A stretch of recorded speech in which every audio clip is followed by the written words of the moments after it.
এখানে কিন্তু ব্যাপক হট্টগোল আমরা লক্ষ্য করছি। বেসরকারি বিশ্ববিদ্যালয়ের শিক্ষার্থী এবং নতুন যে দল ঘোষণা করার কথা রয়েছে সেই দলের যারা রয়েছেন তাদের মধ্যে নতুন ছাত্র সংগঠন ঘোষণা হওয়ার কথা, সেই ছাত্র সংগঠন ঘোষণা উপলক্ষে কিন্তু ব্যাপক উত্তেজনা বিরাজ করছে। এখনো ছাত্র সংগঠনের ঘোষণা দেওয়া হয়নি, তবে এই ঘোষণা দেওয়ার আগেই প্রাইভেট বিশ্ববিদ্যালয়ের শিক্ষার্থীরা এসে বিক্ষোভ করছেন। যদি দেখাই এখনো সেই বিক্ষোভ এবং হট্টগোল কিন্তু চলমান। মধুর ক্যান্টিনের ভিতরে শিক্ষার্থীরা ব্যাপক হট্টগোল করছেন। এখানে যারা আজকে নতুন সংগঠন ঘোষণা করবেন তারাও রয়েছেন, পাশাপাশি প্রাইভেট বিশ্ববিদ্যালয়ের শিক্ষার্থীরা রয়েছেন। তারা বলছেন যে তাদেরকে বাদ দিয়ে, অর্থাৎ বেসরকারি বিশ্ববিদ্যালয়ের শিক্ষার্থীদের প্রতিনিধিত্ব বাদ দিয়ে শুধুমাত্র ঢাকা বিশ্ববিদ্যালয়ের শিক্ষার্থীদের নিয়ে আজকের এই সংগঠন ঘোষণা করা হচ্ছে। তারই প্রতিবাদে তারা এখানে বিক্ষোভ করছেন এবং এই বিক্ষোভের ফলে কিন্তু আজকের এই আত্মপ্রকাশ অনুষ্ঠান বাধাগ্রস্ত হচ্ছে। এখন পর্যন্ত সংবাদ সম্মেলন যেটি অনুষ্ঠিত হওয়ার কথা ছিল সেটি হয়নি।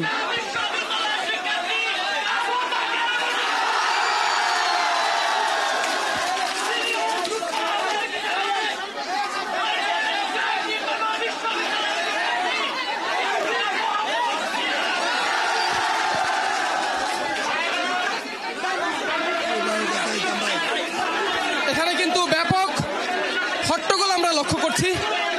বেসরকারি বিশ্ববিদ্যালয়ের শিক্ষার্থী এবং নতুন যে দল ঘোষণা করার কথা রয়েছে সেই দলের যারা রয়েছেন তাদের মধ্যে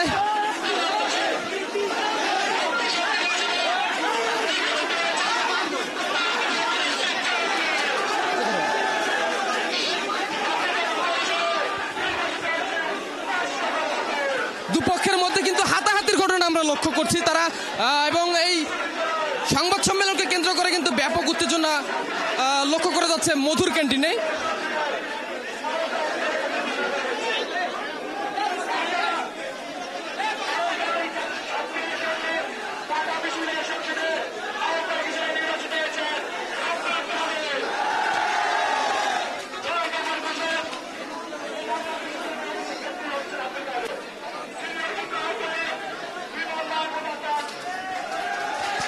রাকিব, একটু জানিয়ে রাখি, এই হট্টগোলের মধ্যেও কিন্তু এক প্রকার জোর করে সংবাদ সম্মেলন করে তারা কিন্তু তাদের কমিটি ঘোষণা করছেন। অর্থাৎ এই বিক্ষোভের মধ্যেও তারা যদিও বাধাগ্রস্ত হয়েছে কিছুক্ষণ আগে, সাংবাদিকরাও কিন্তু ভেতরে যেতে পারছে না।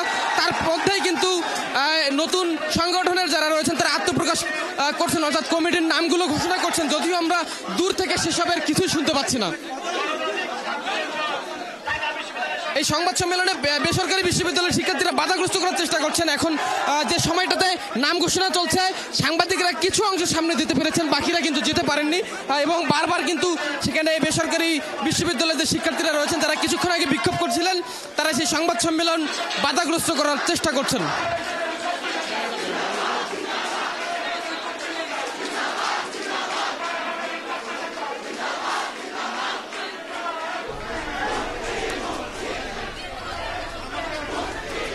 শাহাদুজ্জামান সাকিব, আপনার মাধ্যমে যখন আসলে নতুন ছাত্র সংগঠন যখন আত্মপ্রকাশ করলো বাংলাদেশ গণতান্ত্রিক ছাত্র সংসদ, ঠিক তখন আসলে সেই সংবাদ সম্মেলন, সেই আত্মপ্রকাশের সময় আমরা ছিলাম এবং তখন আপনি জানাচ্ছিলেন যে একটা হাতাহাতির ঘটনা, একটা হট্টগোল এখানে তৈরি হচ্ছে।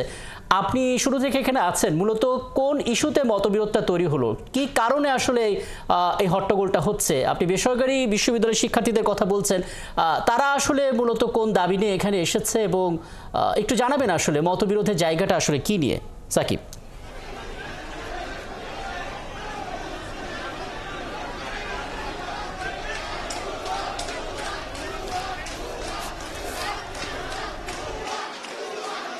রাকিব, মূলত বেসরকারি বিশ্ববিদ্যালয়ের শিক্ষার্থীরা যেটি বলার চেষ্টা করছেন যে বৈষম্য বিরোধী ছাত্র আন্দোলনে অন্যান্য শিক্ষা প্রতিষ্ঠানের মতো বেসরকারি বিশ্ববিদ্যালয়ের শিক্ষার্থীরাও গুরুত্বপূর্ণ ভূমিকা রেখেছেন এবং বিশেষ করে তারা বলছেন যখন ঢাকা বিশ্ববিদ্যালয় সহ অন্যান্য শিক্ষা প্রতিষ্ঠানগুলো বন্ধ ঘোষণা করা হয় তখন কিন্তু মাঠে বেসরকারি বিশ্ববিদ্যালয়ের শিক্ষার্থীরা আন্দোলন জমিয়ে রেখেছেন বলে তারা দাবি করছেন। এমন অবস্থায় এই বৈষম্য বিরোধী ছাত্র আন্দোলনের প্ল্যাটফর্ম থেকে যখন একটি ছাত্র সংগঠনের ঘোষণা হচ্ছে তখন বেসরকারি বিশ্ববিদ্যালয়ের শিক্ষার্থীদেরকে বাদ দিয়ে শুধুমাত্র ঢাকা বিশ্ববিদ্যালয়ের শিক্ষার্থীদের নিয়ে একটি দল ঘোষণা করা হচ্ছে এমন অভিযোগ তারা করছেন এবং তারা বলছেন যে বেসরকারি বিশ্ববিদ্যালয়ের শিক্ষার্থীদের থেকে কোনো মতামত কিংবা পরামর্শ নেওয়া হয়নি এবং এক প্রকার তাদেরকে বঞ্চিত করে এই সংগঠন ঘোষণা করা হচ্ছে, তারই প্রতিবাদ তারা করছেন এবং তারা বলছেন যে তারাও এই আন্দোলনের একটি গুরুত্বপূর্ণ পার্ট, সুতরাং তাদেরকেও এই কমিটিতে আসলে জায়গা দিতে হবে এবং তাদেরকে নিয়েই তাদের সঙ্গে পরামর্শ করেই এই নতুন সংগঠন ঘোষণা করতে হবে, এই এমন দাবিতে কিন্তু তারা এখানে বিক্ষোভ করছেন এবং তাদের বিক্ষোভের মুখেই কিন্তু কিছুক্ষণ আগেই এখানে এই নতুন যে ছাত্র সংগঠন গণতান্ত্রিক ছাত্র সংসদ, সেই সংসদের কমিটি ঘোষণা করা হয়ে গেছে। তবে আমরা আসলে জটলার কারণে ভেতরে যেতে পারিনি, আসলে অনেক সাংবাদিকের ভেতরে যেতে পারেনি, আসলে যে নামগুলো তারা ঘোষণা করেছেন সেগুলো আমরা সেভাবে জানতে পারিনি, হয়তো পরবর্তীতে আমরা সেগুলো খোঁজ খবর নিয়ে জানাতে পারবো। এখানে যারা আন্দোলন করছিলেন, বিক্ষোভ করছিলেন, তাদের একজনের সঙ্গে আমরা একটু কথা বলি। পাবলিক নিয়ে কোনো বৈষম্য ছাড়া কমিটি হবে সুস্থভাবে, কিন্তু শেষ পর্যায়ে এসে রাত 3টা পর্যন্ত যখন আমাদেরকে ডাকা হয় না, আমরা ঠিক 3:50 আমরা আসি, আসার পরে আমরা মিছিলের মাধ্যমে আমাদের স্লোগানের মাধ্যমে আমরা প্রতিবাদ জানাই, পিসফুলি আমরা প্রতিবাদ জানাই যে এদের সিন্ডিকেট কমিটি আমরা মানি না। আমাদের স্লোগান ছিল এগুলাই, আমাদের স্লোগান ছিল সিন্ডিকেটের কমিটি আমরা মানি না। ওরা এসে তারপরে হচ্ছে যে আমাদেরকে কি করছে, সমন্বয়ক ছিল কিনা আপনি চিনেন কি? হ্যাঁ, সমন্বয়ক ছিল। কে কে ছিল বলেন? ওদের নাম জানি না আমি।